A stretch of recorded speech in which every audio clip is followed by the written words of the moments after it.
Spice and roses. I wax pretty again. And a green diamond, baby.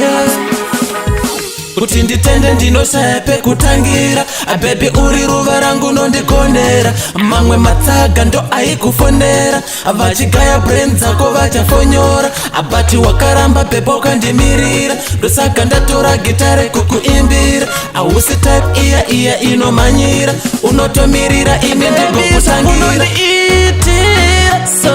sinoita ndifaire newe unondidadisa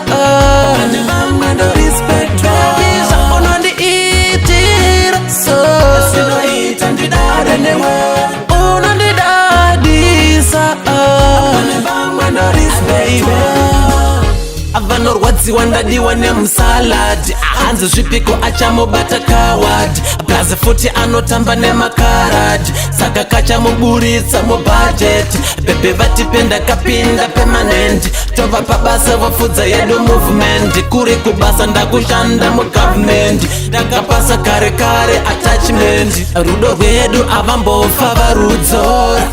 avazive kwandakakutora anyangwe vakada kutombogaya hora bebi wangu ine ndichatokutora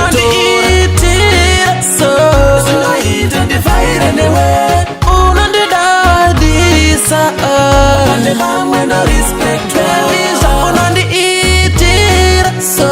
sinoita ndidade newe unondidadisa pane vamwe no respect baby, unondipa simba apa ndinoshanda baby